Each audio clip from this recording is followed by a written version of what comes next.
Baie welkom by Maak in jou teetyd en soos ons beloof het, gaan ons verder gesels, maar nie met Ren nie, met Adele Bester wat aan die ander kant van die muntstuk gesit het. Ja, ons het nou sy storie gehoor en dit was 'n storie en 'n half. Dit was so lekker om met hom te kuier, maar dit was rof.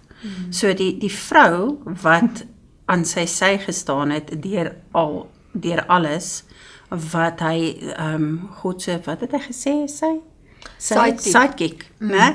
Was my so cool. Ja. En Adele, Baie welkom. baie welkom by ons. Ja, dit is so lekker om hier by ons te hê. Jy sê om jou deel van die storie te kom deel en vir ons te kom vertel hoe jy dit beleef het. En hoop te kom gee vir vrouens wat staan waar jy staan. En hoe jy deur dit gekom het en hoe daar hoop is vir enige huwelik, vir enige huwelik.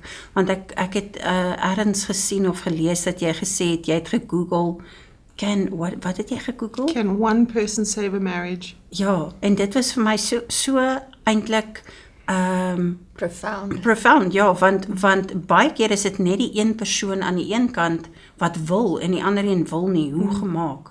So, Jessie, baie welkom, dit is, ja, maar vertel vir ons, julle het, waar kom jy vandaan?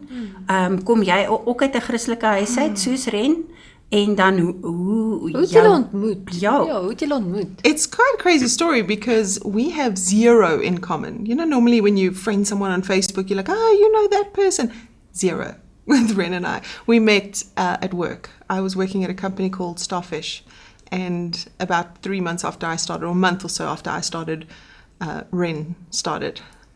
So we bonded over coffee breaks and chit-chat. And yeah, we had a little 2-week fling, so to speak. And I very quickly realized this guy's not for me.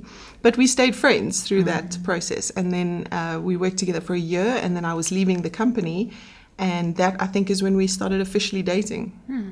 Maar ekskuus, het jy Christelik groot geword? So Nee, well, not really, no. So both my parents believed in God, but we never went to church. Okay. My dad had read the Bible cover to cover, but probably about 6 times, but he was a very, I would say, religious man. So there was no grace, no Relationship. no Jesus. It was, Old Testament God that my dad sort of, if I had to relate him to something like that.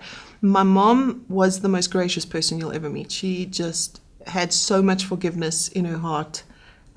But like I said, we never actually went to church. So when Ren and I dated for a little while, he started taking me to church. And this was really my first experience. And get saved? What? I don't really understand. I thought reading your Bible and going to church was enough, like you guys spoke about.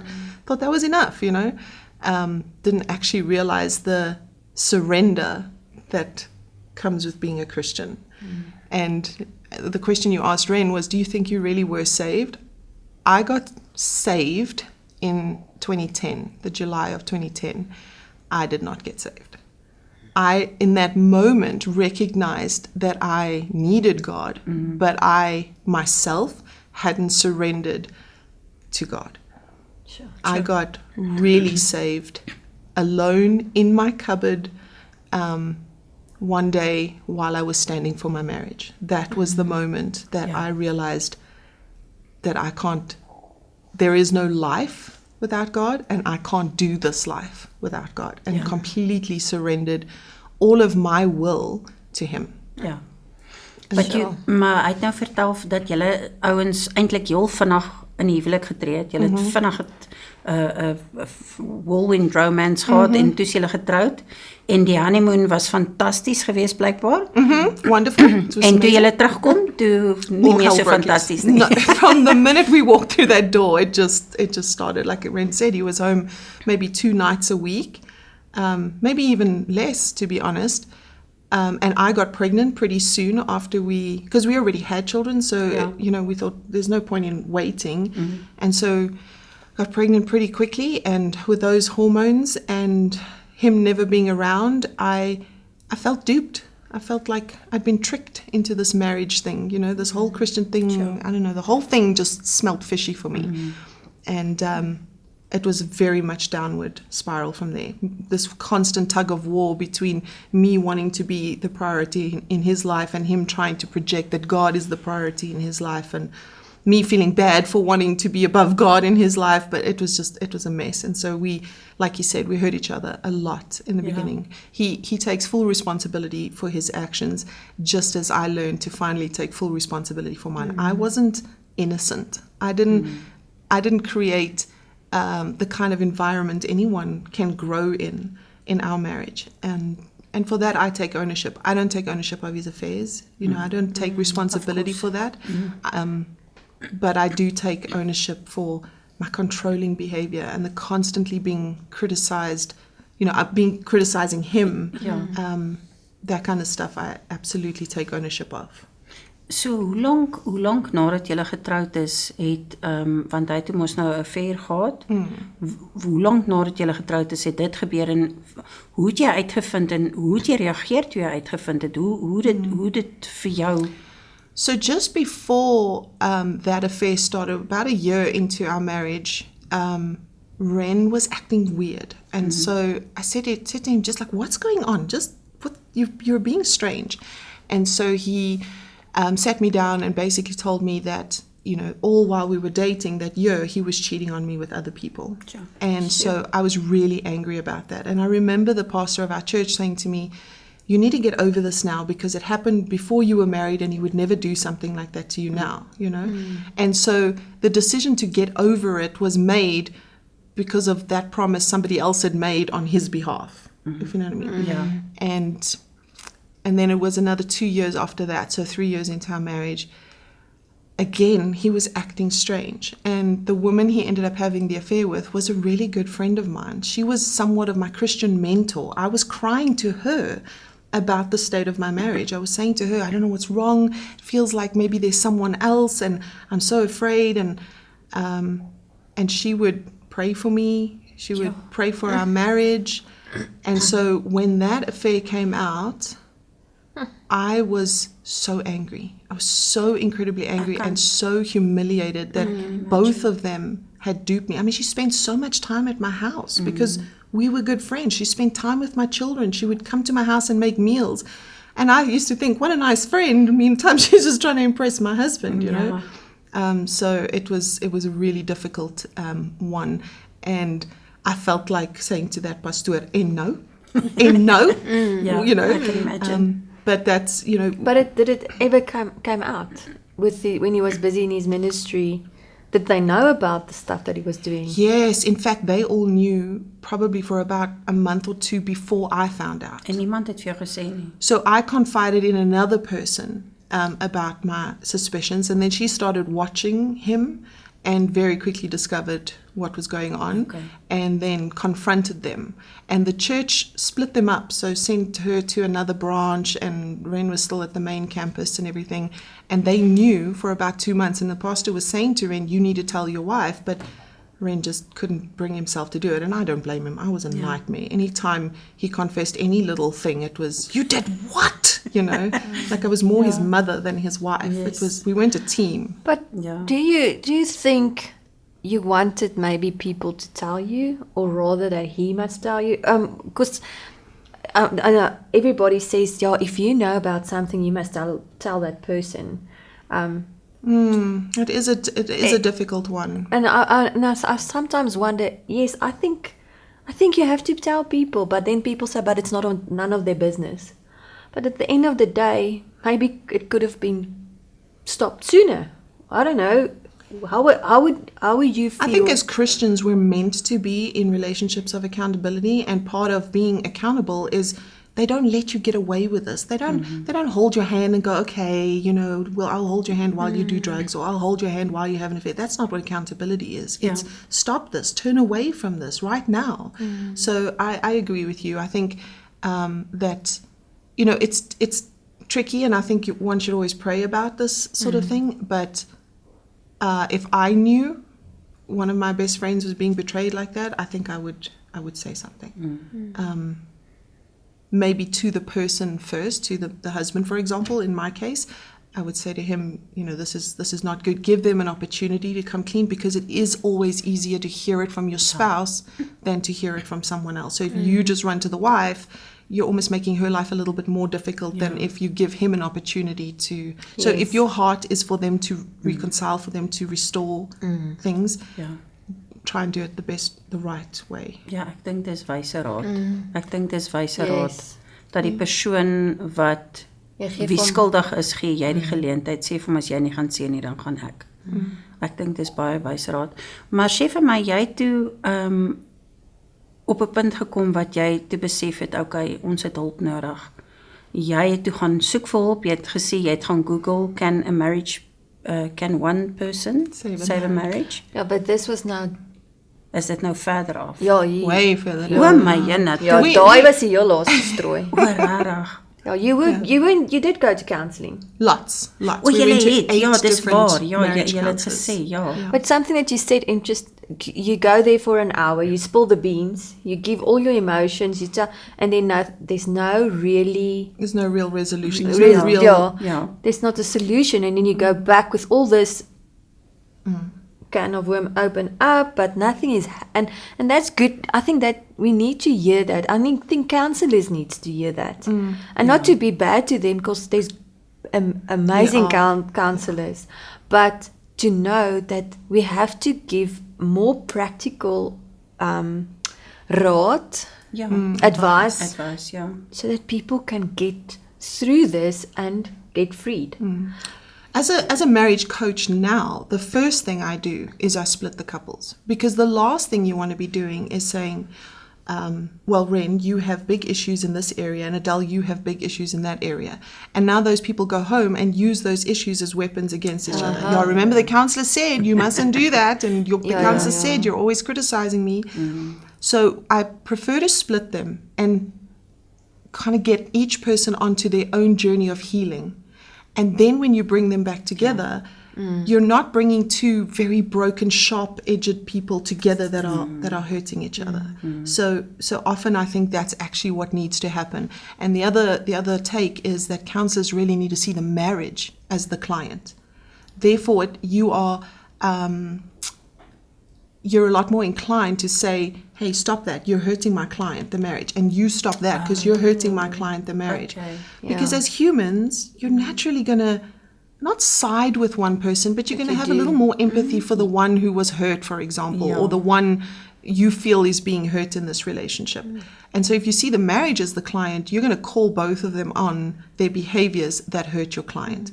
Because the marriage should be the client when couples are going to marriage counselling. You should be able to call both parties on their bad behavior. Ja, presies, want jy kan nie kante kies nie. You can't choose sides. Yeah. Ja. But the day when you threw everything in the pool, pride moment, pride. That was a rage moment. Yeah. I'm telling you, that I was overcome with some demonic rage thing, because like Ren said, those speakers were hellishly heavy, and I don't even remember how I got them in the pool. It was all just a blur. But wasn't that like the last straw? I was so angry. I was really so angry because I thought I was in control. So after Ren's first affair, I went full-blown control freak. I had access to all of his social media, I had all his logins, and I thought this is going to keep me safe. Do you know how exhausting it is to police another person? It sucked the life out of me. And you feel like you can't drop the ball, because if you drop the ball, you're going to miss something and he's going to hurt you again. That's the reason for control. It's actually really selfish. It's you don't want to get hurt again. So you control another person to prevent them from doing anything that you deem hurtful. And so it was really bad. Ren couldn't even go and do like a voiceover job without having someone accountable with him that I could say, did he do anything dodgy? You know? Yeah. And that's no way to live for the person who's trying to control, or for the person who's being controlled. And sorry, he says he couldn't be free because of all the guilt and shame about the stuff that he did, and now you're already controlling him, so he's not free. So it's a constant reminder of all your shame and guilt. Remember, you messed up really bad, and I'm never going to let you forget that. And so we lived from that place, and I don't, like I said a million times, don't take responsibility for his affairs, but I can completely understand how what my behaviors Pushed him caused him to be so vulnerable to any other person giving him any kind of affection, because all he was getting at home was constant criticism and constant berating, and it's no place for any person to feel loved and accepted. Yeah. So he walked out, and I think you didn't. So then he went to rehab. Yeah, but and then he came back. But I want to just fast forward because the time runs out. But you now actually took the bullet and said to him, "Listen, you make the decision." Total manipulation tactic on my part, because I really didn't think he would do it. Yeah. But I wanted that commitment. I wanted him to commit. So I gave him the ultimatum thinking he was going to commit. And when he didn't, I panicked. And then I was like, okay, you tell the children, because I thought there's no ways he'll do that. He loves those kids. That was my deepest desire, was to feel that my husband wanted to be married to me. And while I'm controlling, I will never get that feeling, because I'm constantly guilting and controlling him into staying. And so how will I ever feel like he wants to be here, because I know my actions are causing him to be forced to be here. So the thing I wanted most, I was creating like you're pushing it away. Exactly. But you didn't knew that then. No, and I don't beat myself up for what I didn't know, you know. Yeah. And then he walked away. He took his stuff and he tapped out. And my children and I sat on that couch and cried for an hour, and then we climbed in the bed, and they went to school and carried on with life, but mommy stayed in bed for a month. I could not believe that after 9.5 years, this was how it was going to end. It just felt unfair. It just felt so hopeless. And when I Googled, can one person save a marriage? I wasn't looking for hope. I wasn't looking for a way out. I was looking to be released from this marriage, because I had held on for so long and I just didn't want to hurt anymore. And then I find this video by Kimberly Beam Holmes, the CEO of Marriage Helper, and she's talking about how one person can fight for their marriage. And I was like, well, it's not what I'm looking for, but this is making a lot of sense. And it's so different from anything else that I have tried, anything that any marriage counselor has suggested. It is so completely different. And I go down the rabbit hole, right? You know, when you YouTube and then the next video and the next video and the next video. And before I knew it, I had all this hope, right? And what do? I run to my church and I go, you won't believe what I'm going to do. I'm going to fight for my marriage. I'm going to do this thing. And everyone was like, you're crazy. Don't do this. You have been hurt enough. I mean, they've walked this 9.5 year journey with us and seen affair after relapse. And I think they just felt sorry for me and they didn't want me to hurt anymore. And so them going, listen, I really think you need to bow out, was them trying to save me. You know, when people say that kind of thing, it's because they love you and they want you to stop hurting. Even my family were like, enough is enough. And so I went home very defeated, because I had all this hope, and now these people have, shattered that hope. And I get in my cupboard and I'm crying to God, and I say, if you want me to do this, you're going to have to give me something to stand on, because I'm alone. No one supports what I'm doing. And the only people who are kind of in line with what I want to do is Marriage Helper, and they're all the way in Nashville in America, you know. It's not like I can hop on the phone and be like, what do I do now? Yeah. So he says to me, Adele, I want you to build an ark. And I thought, that's very strange. That's very strange. That's not exactly the kind of scripture one associates with marriage. Where's the Corinthians or the love is? And, where's all of that? Yeah. But it made perfect sense. So I go and I read the story of Noah, because I'm trying to understand this word that he's given me. And three things jumped out at me immediately. And that was, there's a portion of that scripture where God is describing to Noah in very detailed instructions how to build this ark. And so long, so high, so many windows, so many doors, put the door on this side, use this tar, use this wood. It's very specific. And so I felt that God was saying to me, I'm giving you the tools. I'm giving you everything you need through this Marriage Helper, because it was so different from anything else that I had ever done before. And then at the end of that scripture, it says, and Noah did as God had said. And instead of reading Noah did as God had said, I kind of in my own head read, and Adele did as God had said. And I thought, okay, I can obey. I can do that. And then the third thing that sort of stood out was everyone thought Noah was crazy. right? Yeah. Everyone Sure. thought he was crazy. And so what did I get when I went looking for support to do this thing? Everyone told me I was crazy. But here's the funny thing. Noah was really only crazy until it started to rain. Then all of a Yeah. sudden he wasn't so crazy anymore. Yeah. So I had the faith and I had the hope, and now I needed to put this plan into action. And let me tell you, the stuff Marriage Helper asks you to do is extremely difficult. They're saying to me, you need to forgive that man. And I'm like, but he's still doing it. He's still having the affair, and he's still, you need to forgive him. You need to reframe how you see that man. He is not doing these things to hurt you. He is doing things that hurt you. This is not a personal attack on Adele. This is, I'm so broken and I do these things and they have an outworking that causes you pain. Is dit die pies? No. So well, part of it, yes. So when you work on yourself emotionally, you identify specifically in yourself what needs work. So PIES stands for physical, intellectual, emotional, and spiritual. Now, I was very close to God for the first time ever in my life. I had experienced what a real relationship is like. And on the physical side, I was getting to a place, because, I'd been in bed for a month. I hadn't worked out in 10 years. I couldn't exactly jump up and go to gym. You know what I mean? I built myself up to that place. And then on the intellectual level, I was learning all kinds of new things about relationships and not just my marital relationship, but my relationship with my children as well. And so I was growing on an intellectual level. The only one is the emotional, and that's the hardest one to work on, because it means being self-aware enough to go, okay, so if everyone is telling you you're controlling, maybe there's something to that. Because as a controller, you don't see it as control. You see it as, I'm trying to help you, right? I'm taking the money out of your account so that you don't buy drugs. I'm trying to help you. And he's thinking, you flippin' control freak, leave my money alone. If I want to buy drugs, I'll buy drugs, you know? And it's his choice. Exactly. You're taking But I was choice so away, yeah. I hate admitting this, but I don't think that I was in love with Ren as he was when we got married. I was in love with the idea of who I could make him, of who I could turn him into. You know, who's got a lot of potential, you know. And yes, we see the potential in them now. Yes. And it's the potential we see, right? God's potential for a person is way bigger than ours. And I spent so much time trying to make him into who I thought he should be.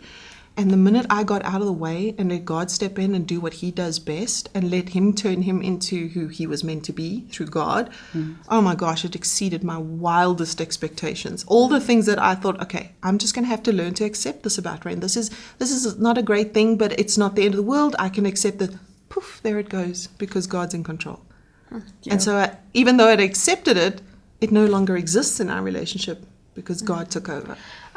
I just quickly want to go to that day where you told him, or asked him, not told him, asked him to share everything. Yeah. First of all, why? Why did you get to that point? And then what happened afterwards with you when he shared everything? So the why is really interesting. You know, when I said that God will never ask you to do something and not give you the tools to do it, right? He didn't say to Noah, okay, you got to find all the animals and you've got it. He gave Noah everything that he needed to complete the task. And I'd had a moment with God, that real moment where I said to him, I know, you know, we all have that thing we negotiate with God with. Oh, God, I swear I'll stop swearing if you just get me through this thing, or if you just get me through this exam, I swear I'll never this again, and that thing. And I had this moment where I said to God, you know, that thing, like we both know I'm going to keep messing this up. Can you love me anyway? And I felt this overwhelming, yes, finally you understand my unconditional love. Yeah. It's not because you fight this thing. It's because I love you. And then he said to me, I need you to go and tell people about this thing. And I was like, no, God, I don't want to tell people my flaws. I'm so scared to tell people my flaws. People will know me, you know. Yeah. Just like Ren, I also hid things. And so I went and I told, because then I was like, okay, God, tell me who. Who can I trust to say these things, you know? And so he gives me the names and I go and I tell these two people. And I was met with this grace, this love, like, thank you so much for sharing. And so it's almost like I knew what Ren needed in that moment. And so the night before, I'd had that dream where I dreamt that there was this horrible demonic creature standing behind him, and it had its claw inside of his body around his heart, and he was playing with him like a puppet. And that's when I knew the darkness had hold of my husband. And so that day I said to him, there's a lot of darkness in your life, and I just want you to be free. I was genuinely concerned for his soul. Part of my journey was praying him into the pig pen, and I didn't want to do that because that could have a real effect on me and my children. Yes. But God said to me, how much is your marriage worth? You're scared you're going to lose your house, but his soul. And so I prayed my husband into the pig pen, which was terrible. And I remember him talking about how miserable he was, and me thinking, God, okay, we need to slow down a little bit. It's a little bit too much, Anyway, so I basically told him I was concerned for his soul and that he needed to just be free. And I meant that. I meant that even if he chose to still leave me, I just needed to know that my husband, or maybe possibly ex-husband, was going to be in heaven. And Sure. and then afterwards, I had in the moment, like straight after, I had a choice. I could be hurt and angry with all the things that I had heard, or I could be Jesus to him. And that was what he needed more than, this wasn't about me right now. He trusted me. And this was my opportunity to show him he could trust me in future as well. And so I held him and I told him that he was loved and he was forgiven. And when he says I disappeared for 3 hours to process, it was more, I disappeared for 3 hours to yell at God. Why on earth would you make me stand for my marriage if all of this was going to happen?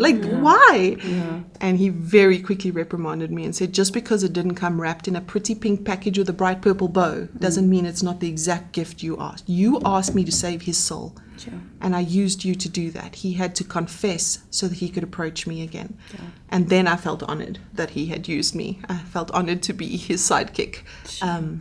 So that was my why, and that was what happened afterwards. I was quite thrown by all the things that I had heard. As a wife, then as a, there's some things you know for sure, and there's some things that you suspect, and there's some things that I just had no idea how deep it ran.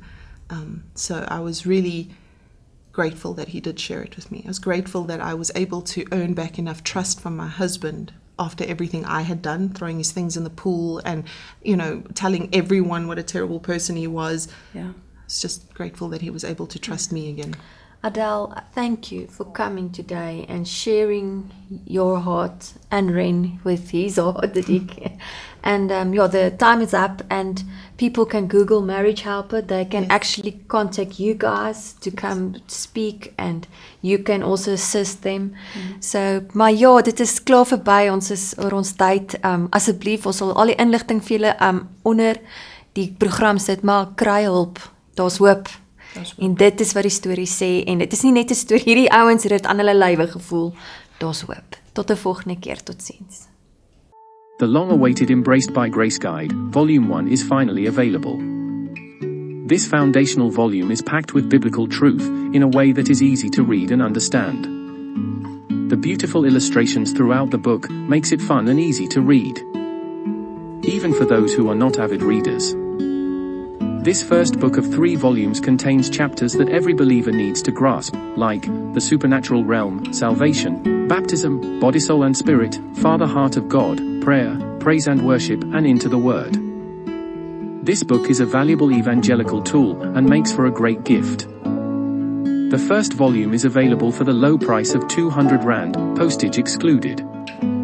Please use the details on screen to place your order.